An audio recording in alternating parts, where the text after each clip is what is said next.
이번에 두 번째는 그럼 분양가 상한제가 뭐냐? 방금 전에 말씀드렸잖아요. 이제 얘는 분양 가격의 상한을 거둔 건데 그럼 어디다가 적용을 할 건데 그래서 현재 법상에서는 두 군데에다 적용해 놨어요. 자, 이게 뭐냐 보세요.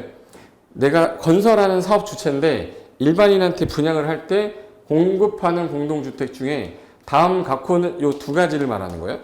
다음 각호 어느 하나에 해당하는 지역에서 공급하는 경우에는 해당 이 조에서 정하는 바에 따라 산정되는 분양가격 이하로 공급해야 된다. 자, 분양가격 이하로 공급하라는 게 분양가 상한제인 거예요. 그래서 해당 지역에 어떤 경우에 받냐 해서 아까 전에 말씀드렸던 지난 시간에 말씀드렸던 공공택지 땅을 싸게 받았기 때문에 분양가격이 낮아야 되니까 상한제 적용했는데 이거가 아니더라도 다음의 경우는 지정해가지고 할 수 있대요. 주택가격 상승률이 물가 상승률보다 너무 높은 거야. 그럼 국장이 주거정책심의위원회 심의를 거쳐 지정하는데 그 지역이 다 투기과열지구여야 돼요. 투기과열지구 중에서 다음에 해당하는 경우에는 지정할 수 있다. 국장이 이거를 분양가 상한제 적용지역이라고 해요. 근데 이거가 지정이 되더라도 다음에 세 가지의 경우는 분양가 상한제 적용 안 해서 이게 우리 시험에서 한 4번 정도 나왔어요. 분양가 상한제 안 받는 거. 자, 건설회사 입장에서 생각하는 거야. A라는 사람이 건설회사인데 자, 건설회사가 이 땅을 사가지고 아파트를 지어서 팔 거예요. 근데 2억에 팔 거를 1억 2천에 팔라는 겁니다. 그럼 건설회사 입장에서는 분양가 상한제 걸리면 이거 안 좋아하죠. 건설회사가 제일 싫어하는 게 분상제예요. 남는 게 없으니까. 그러면 도시형 생활주택은 정부가 많이 지라고 만들어 놓고 정부가 많이 지라고 만들어 놨는데 도시형 생활주택을 사람들이 짓겠냐? 안 짓죠. 그러면 도시형 생활주택은 분양가 상한제 적용하지 않는다. 이렇게 놨어요. 그 다음에 경제자유구역에서 현재 경제자유구역이 뭐냐면 외자를 유치를 해서 그 돈으로 개발을 한 다음에 개발이익에 따른 부수적인 효과는 이 나라에서 갖고 수익은 그 투자하면서 가져가는 거예요. 그래서 자유무역처럼 세금도 좀 덜 내고 해서 외국 자본을 끌어들이려고 하는 건데 외국인들이 바보도 아니고 분양가 상한제 있으면 누가 투자를 합니까? 그죠? 그래서 경제자유구역에서 만약에 공동주택을 짓는데 그게 만약에 외자 유치 촉진과 관련이 있다라고 야 이거는 분양가 상한제 적용 하지 말자. 외자 많이 끌어와야 되니까 심의 의결이 되면 분양가 상한제 적용 안 하겠다. 그래서 이 두 가지가 시험 문제 좀 나왔고 3번이 관광특구인데 외국인들이 많이 오는 곳에 투자를 또 해야 돼요. 그래서 공동주택을 지으려고 하는데 이게 초고층이면 분양가 상한제를 빼겠대요.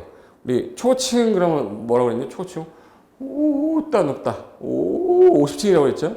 초고층 하면 50층 이상인데 주택법에서는 층의 구분이 안 될 때 이거는 한 3m를 1층으로 봐요. 그러면 50층 이상이거나 3, 5, 15면 150m 이상이죠. 그래서 50층 이상이거나 150m 이상일 때 요거는 분양가 상한제 적용 안 하겠다. 그래서 얘네들은 분양가 상한제 적용 안 하기 때문에 전매금지라는 게 없어요. 그래서 세 가지 기억할 거. 자, 분양가 상한제는 어디에 적용해요? 그러면 공공택지. 공공택지가 아니더라도 일정한 요건을 갖춘 지역이 지정이 되면 분양가 상한제를 적용하는데 세 가지는 적용을 안 한다. 첫 번째가 뭐예요? 그러면 도생, 도시형 생활주택. 두 번째가 경제자유구역에 있는 건축물로 심의 의결한 거, 공동주택으로. 그리고 관광특구에서 초고층, 50층 이상이거나 150m 이상의 건축물 공동주택일 때에는 분양가 상한제를 적용하지 않는다. 분상제 적용 안 한다는 뜻이에요. 요거까지만 기억하시면 돼. 근데 그럼 분양가 상한제 적용 지역은 어디를 대상으로 할 거냐? 이게 작년에 나왔던 건데 일단은 공공택지는 아닌데 투기과열지구인데 다음과 같은 경우에 그래서 이 빨간 색깔을 어떻게 했냐면 가로 열고 이렇게 해놓고 가로 안에 알맞은 거를 올바르게 나열한 걸 찾으시오 이렇게 나왔었어요. 그래서 여기 세 가지 조건 중에 직전월부터 소급했다. 이거 직전월이라는 건 이번 달이면 이번 달 바로 전달을 말하는 거예요. 그날부터 소급해서 12개월간 아파트 분양가격 상승률이 물가보다 훨씬 높아. 몇 배? 2배.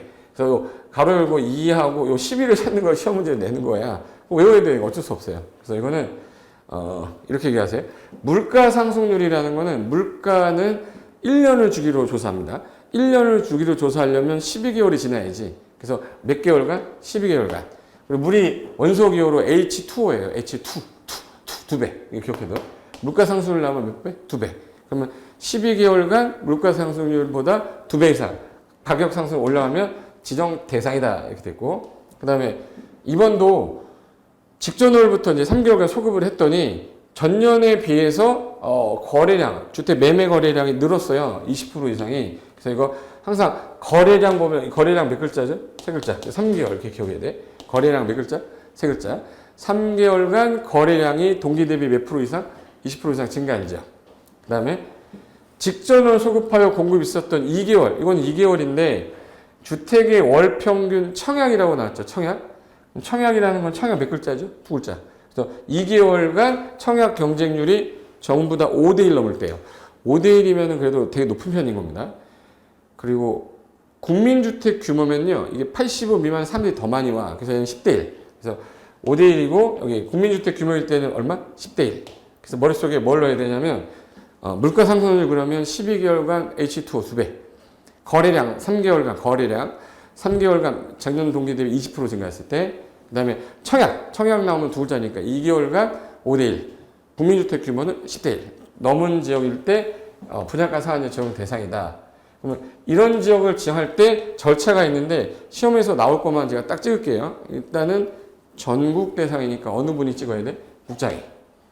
국토교통부 장관이 물가 상승률보다 주택가격 상승률이 현저히 높을 때, 가격이 막 올라가고 있을 때, 거래량이 막 늘어나고 있을 때, 여러 가지 급등할 우려가 있을 때 지정할 수 있대. 그 지역을 잘 아는 사람은 시도의사니까 시도의사 의견을 들어서 지정하면 공고한 다음에 시군구청장에게 통보해요. 통보하면 이 사람들이 입주자 모집할 때 그 사업 주체한테 여기는 분양가 상한제를 적용한 지역입니다 라고 알려줘야 돼요.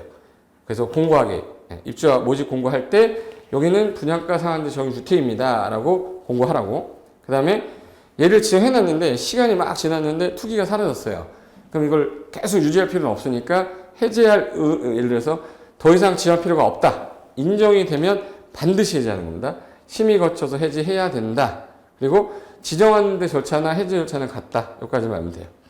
그리고 기존에 있던 시도 시군구는 분양가 상한제 적용 지역을 지정이 됐는데 가격이 안정됐어요. 그럼 이제 국토부 장관한테 해제를 요청할 수 있고, 이 사람은 이제 40일 안에 심의한 후에 결과 통보하는 형태로. 그 중에 제일 잘 나오는 게 지정권자, 국장. 국장은 시도의사하고 협의하는 게 아니라 뭐 듣고? 의견.